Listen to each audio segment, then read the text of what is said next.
Welcome to the channel. So happy you're here. Hey everybody, James Miller, licensed mental health counselor here in the beautiful sunshine state of Florida. Let me swallow my gum. Can't be talking and chewing gum at the same time. That's impossible. So today we're talking about anxiety, how to make sense of anxiety. And have you or a loved one ever experienced anxiety so severe you couldn't even function day to day? Or maybe you faced an anxiety situation that gave you so much anxiety and you perceived it to be so threatening, you just kind of backed off from it and didn't even face the situation at all. That's actually very common. Don't feel bad. Most people have issues with anxiety. It's just that I think in the day-to-day interactions, you know, you're not going to say, hey, how are you doing today? And somebody would say, well, I'm very anxious, actually. I have this debilitating anxiety. In today's video, you're going to actually learn how to conceptualize anxiety in a different way that will cause you to better manage anxiety. In doing that, we're going to learn about CBT, cognitive behavior therapy. I know you hear me talk about it all the time, but it's that important. The thing I like about cognitive behavior therapy is that it's stuff that you can do on your own, even if you're not seeing a therapist, to better help yourself. Not to say if you're dealing with severe anxiety and it's impacting your level of functioning so that you can't leave the house, or maybe other extreme things that are happening, please do reach out to a local therapist. Find yourself a professional that you could work with. For everybody else that's just dealing with kind of everyday anxiety, we can definitely talk about that. With anxiety, as a therapist, I use CBT, cognitive behavior therapy, and that came from the work of Dr. Aaron Beck. Dr. Beck was amazing. He was a pioneer of CBT. And there's been many different versions of CBT or people who use CBT in different ways since him. I love the work of Dr. Leslie Sokol and also Dr. Marcy Fox. They have some amazing books. I was introduced to them first whenever I was trying to help adolescents and teens with anxiety or other issues. I came across their book, Think Confident, Be Confident for Teens. Amazing read. And one thing I noticed about that book was actually those same concepts helped adults too.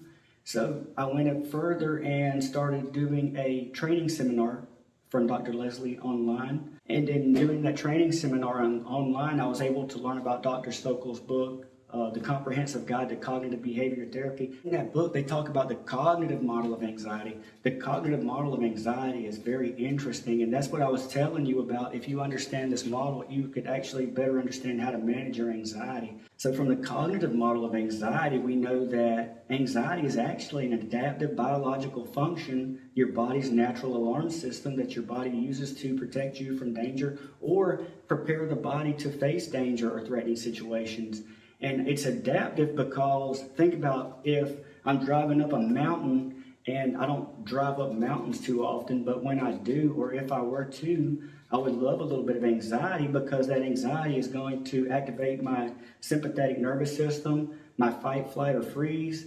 So it's going to elevate my heart rate a little bit, get me kind of a little tense. So when I'm driving along the side of that mountain, I'm going to be very hyper-focused and paying careful attention to make sure that I don't get too relaxed and just kind of drive off the side of that mountain. But we think about anxiety and the things that kind of stimulate our anxiety. And that's another interesting part about anxiety from the cognitive model, because anxiety affects so many different people in so many different ways. Even you, think about developmentally from childhood, adolescence, teens, to an adult. How does anxiety affect you? What are the things that really set your anxiety up or really make you feel anxious? It could actually be an internal thing that triggers your anxiety. Maybe you just start feeling your heart kind of beating a little bit harder out of the blue for no reason, and then all of a sudden you're kind of like, oh man, I think I might be having a heart attack. That's very common with panic disorder.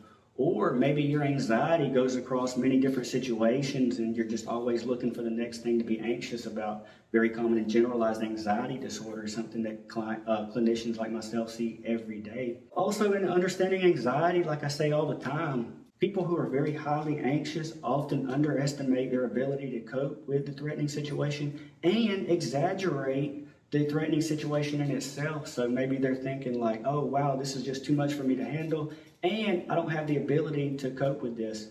So the ability to cope comes from your internal and external coping mechanisms you could tap into to use. So let's say, for example, a common thing I see in anxiety in therapy is people say, I've got an upcoming wedding, I've got an upcoming public speaking engagement. I got to give a presentation at school. I don't think I can handle it. But, that's in that moment, you're perceiving the threat to be so great that you can't deal with it. Instead, kind of break that down a little bit. So what are some of the internal coping mechanisms that you have that you could start using to be able to cope with your upcoming event that's giving you so much anxiety?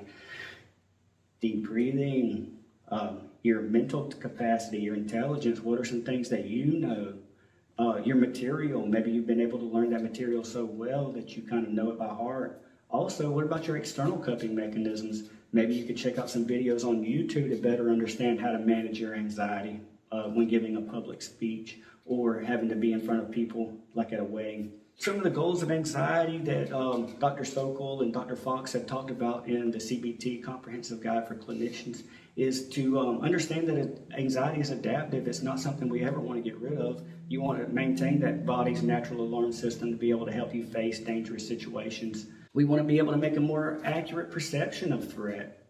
And we want to be able to face our fears. The more we're able to face our fears, that more our confidence grows and we're able to kind of start to come to terms with our anxiety. I hope this helps, and I look forward to seeing you next time. Take care, and we'll have more to come.